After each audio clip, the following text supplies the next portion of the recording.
pour cet après-midi que l'on a baptisé le printemps des arts martiaux, ici à Saint-Étienne, l'essentiel de 8 clubs, dont on va essayer de distinguer les spécificités. C'est-à-dire qu'il y a quelque chose qui vous réunit, on va peut-être en parler avec vous, Antoine, qui vous réunit tous, l'ensemble de ces clubs. Et ce qu'il a été voulu, en fait, cet après-midi, c'est que tous ces clubs soient réunis ici à l'intérieur d'un même espace. C'était déjà pas facile, donc ça a été rendu possible par l'envie, l'enthousiasme et l'énergie de chacun, déjà. Et surtout, que chaque jeune qui va venir cet après-midi puisse distinguer ce que sont ces différentes pratiques des arts martiaux. Il n'y a pas un art martial, il est décliné ici. D'abord, vous intervenez ensemble et vous allez présenter donc, votre interlocuteur également. Voilà, bonjour à tous. On fait partie du club de l'Aikido et du Kobudo de Saint-Étienne-du-Bourget. Donc on est deux à intervenir. Moi en tant que prof d'Aikido, donc les techniques à main nue, donc un ensemble de techniques qu'on montrera en démonstration. Et Antoine qui est chargé des cours de Kobudo, des techniques avec armes. Donc il présentera aussi différents types d'armes. Vous m'avez demandé tout à l'heure peut-être qu'est-ce qui nous réunit tous, d'avoir un état d'esprit. Je crois le partage, c'est le sport d'abord, c'est on va dire le respect de l'autre. Donc il y a beaucoup de choses qui nous réunissent. Évidemment, chacun fera son choix selon ses affinités, selon sa pratique, il va trouver sûrement quelque chose qui lui plaît dans un art ou un autre. Et il y a beaucoup de choses qui nous réunissent, plus que les choses qui nous séparent. C'est un état d'esprit qui m'importe.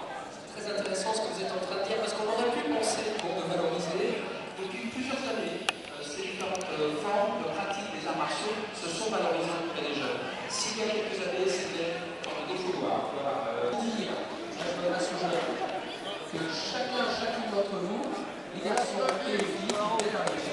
Vous pouvez sans avoir aucune pratique préalable, c'est ça l'initiation. Montez sur le tatami, vous êtes encadré par des professeurs, par des jeunes qui ont déjà une certaine expérience, pour une initiation. On va vous laisser, parce qu'on a dit les armes, le sabre en communaux. Est-ce qu'il y a des chutes en communaux? Il y a des chutes à main libre et pas de chute en sabre?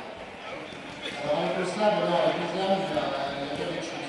Tout simplement parce que dans la réalité des combats en même temps, il faut imaginer qu'une chute sur le sol avec son arme, on est tout de suite assailli par plein d'adversaires et c'était terminé. Surtout quand les adversaires avaient des sabres et des armes.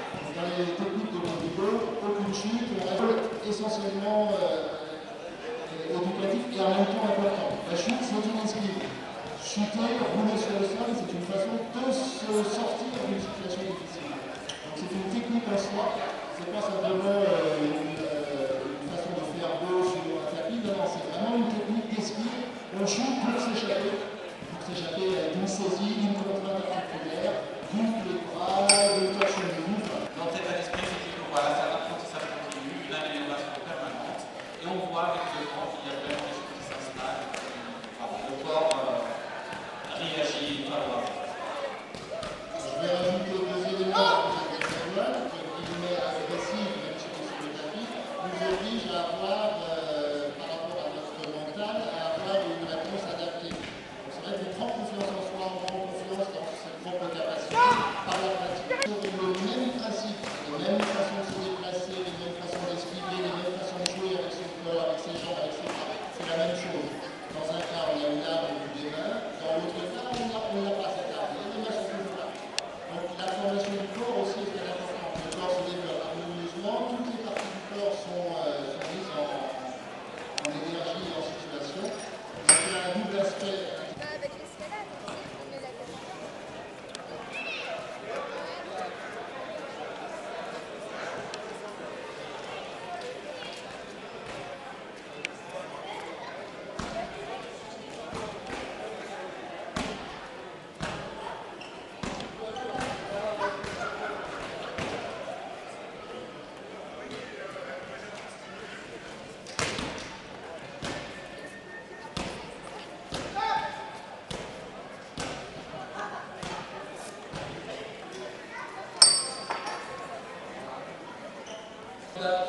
Sur une même démarche effectivement de découverte et d'initiation des arts martiaux.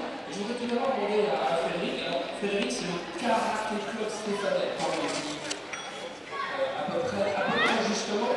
Moi, j'aimerais revenir sur le terme de art. On parle d'art. Dans le karaté, avant d'arriver à une certaine forme de combat, il y a toute une forme d'apprentissage. C'est que on parle de l'art martial, de perfection, on essaie d'aller au niveau des pratiques. C'est justement tout l'intérêt de cette pratique, c'est de prendre patience à affiner sa pratique et à la perfectionner.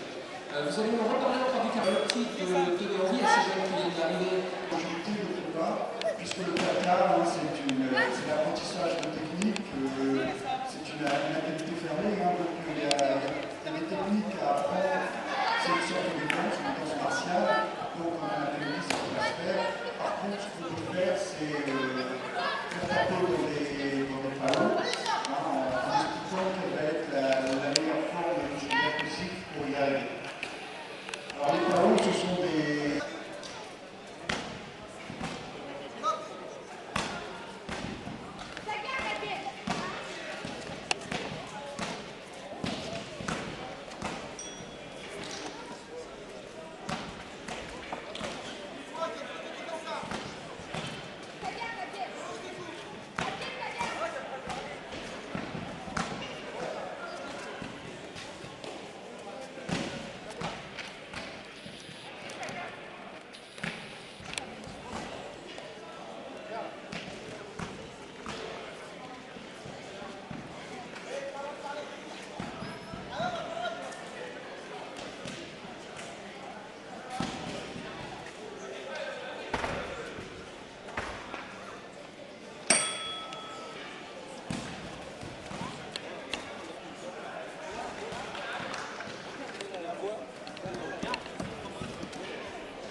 Jusqu'à 16h30, nous sommes dans une démarche d'initiation afin de faire découvrir à tous les jeunes qui nous rejoignent ce que sont les arts martiaux de façon générale et les spécificités qui viennent nous rejoindre et qui va nous dire quelles sont les catégories d'arts martiaux pratiquées par l'association.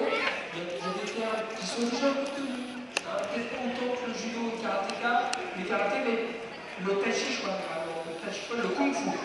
Alors ça, le Kung Fu, si on dit aux jeunes qui sont là, vous allez pouvoir avoir l'initiation Kung Fu, ça, on est à peu près sûr, Michel, qu'on va avoir des adhérents. Est-ce que vous pouvez nous redéfinir ce qu'est le Tai Chi Chuan? Et d'ailleurs, les jeunes gens là qui sont en tenue blanche, qui sont très zen, qui sont très équilibrés, très concentrés, pratiquent le Tai Chi Chuan. Et ça, c'est une très très belle tenue blanche. Ensuite, il y aura pour les jeunes, on va dire comme ça, le Kung Fu, parce que ça va leur plaire, et le Qigong, et là vous allez nous dire exactement de quoi il s'agit. Michel. Alors, Michel, on va commencer par la pratique. L'équilibre, on apprend à bien respirer en faisant ce mouvement, et c'est aussi aide la mémoire, parce qu'il faut se rappeler les enchaînements.